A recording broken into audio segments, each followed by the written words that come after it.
Did you ever feel so bad inside? Like a man, one light room in one. Oh, one light room in 101. So bad inside. Hey guys, it's Macy from Blind Woman 101 back with another video. Before I start this video, I wanted to thank you again for your support on the last few videos. I know it had been a while since I had uploaded previously before all of this started, and now that I'm back, I just wanted to say thank you for the support.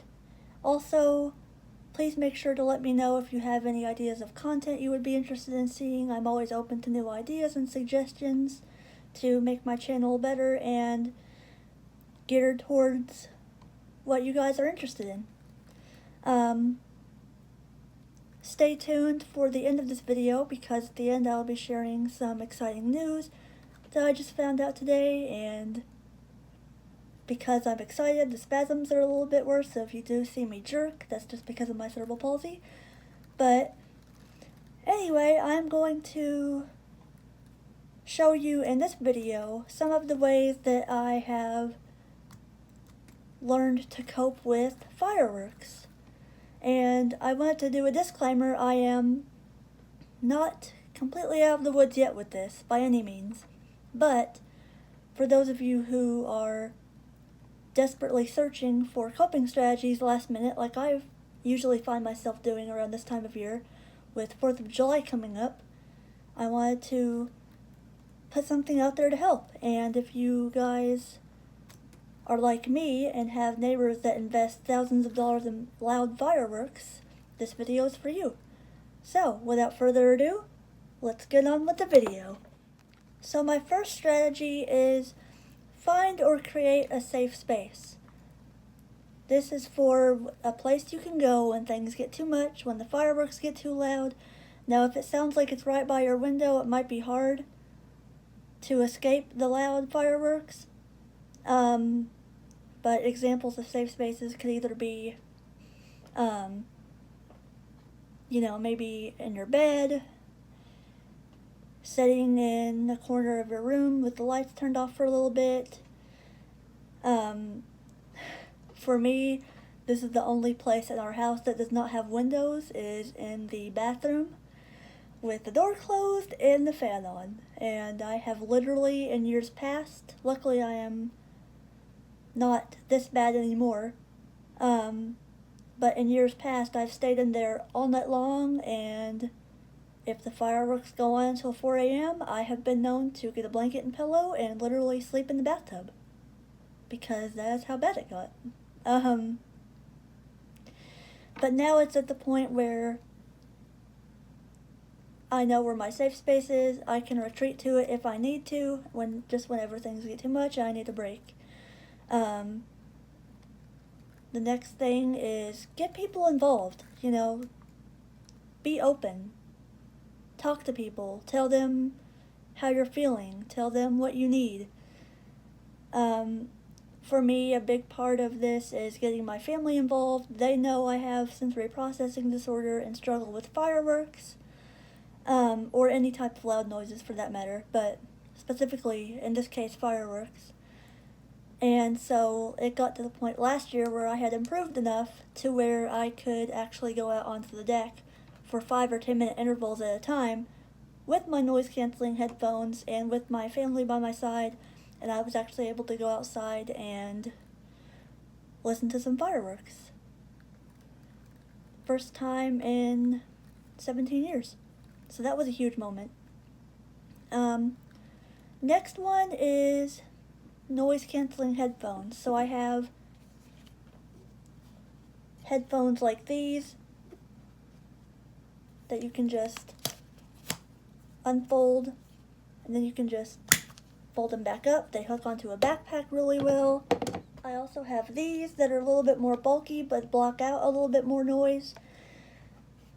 And I have like 4 pairs of noise canceling headphones. 1 pair that stays in the car, so I have 1 pair in each car.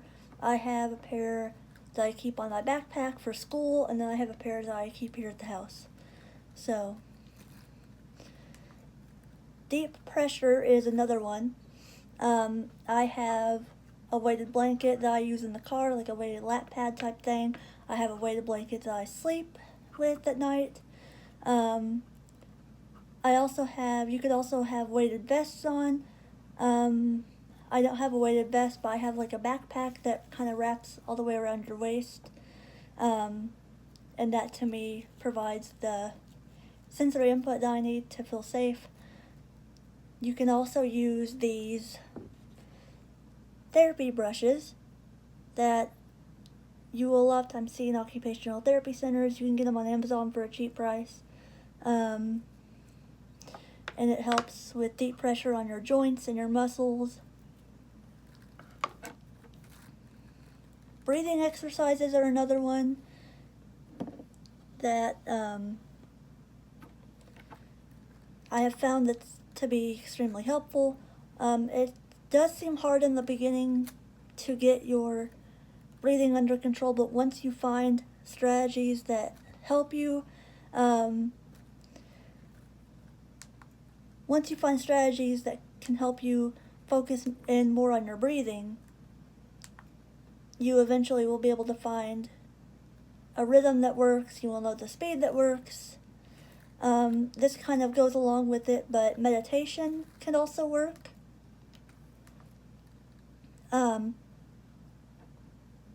There are lots of great videos on YouTube of different guided meditations. There are some great apps out there.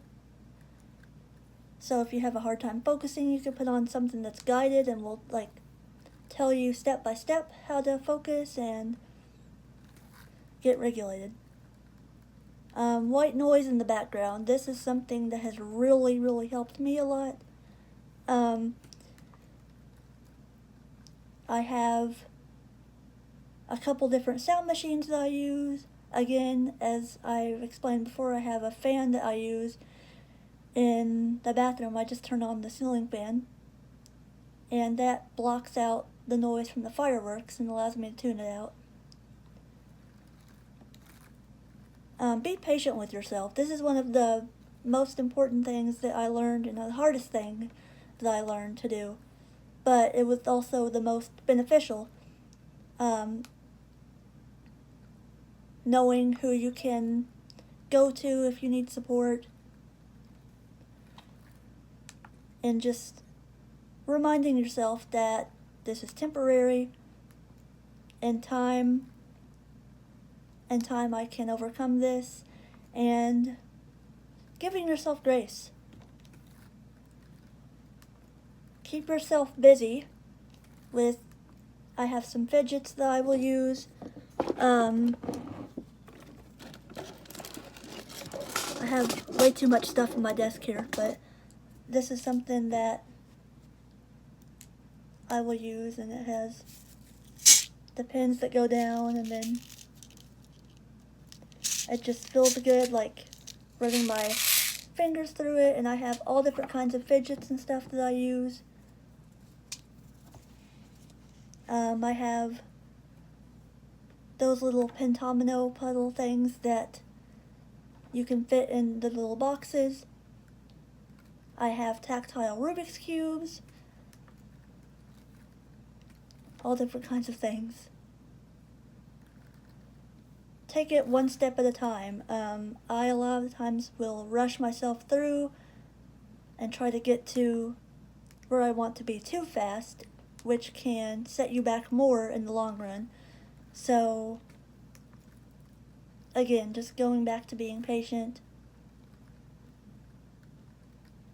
and taking it literally day by day, sometimes minute by minute. And if something feels too large, break it down even smaller into manageable chunks. And last but not least is advocate when things get too much.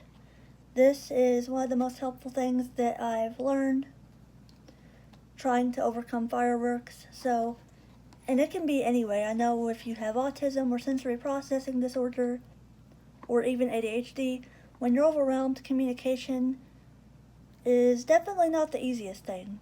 I have these cards that I can show my mom or someone that knows me well, and they will know the zones of regulation. If you guys don't know what zones of regulation means, it is literally cards, and these are cards I made myself and just put on a key ring. And there's 4 different colors. There's green, yellow, blue, and red, and they represent different feelings. So green represents you're safe, you feel safe, you're calm, you're regulated, and ready to go. Yellow means, it can either mean you're excited or it can mean you're getting anxious and are starting to get to that point where you feel like you're starting to enter the overwhelmed zone and you might need a little bit of support. Blue is you're sad or you're not feeling great or you're tired. And then red is you've completely lost it, you're dysregulated, you're in that meltdown panic mode, and you need help now. So this is a really quick, discreet visual to show people without others having to know what you're talking about. It's like you have your own secret code. And then the other one is it could be a sign that you need a break. You could have like a code word if you don't want to make it as noticeable, or you can even have a picture board with different options on it. As you can see, I've brailled it, and this is just an example of what one could look like. It's a page out of my communication book, but as you can see, there's different fidget options and stuff on there.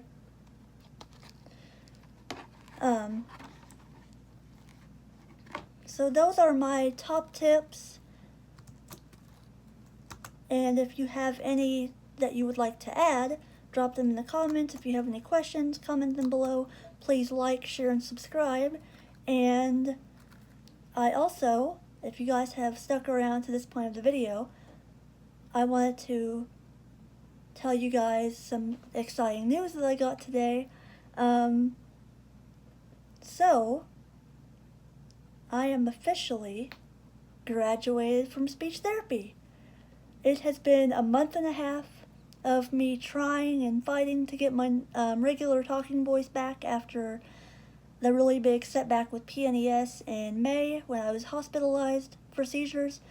And now all of the hard work has paid off. As you can tell, I'm talking normally again.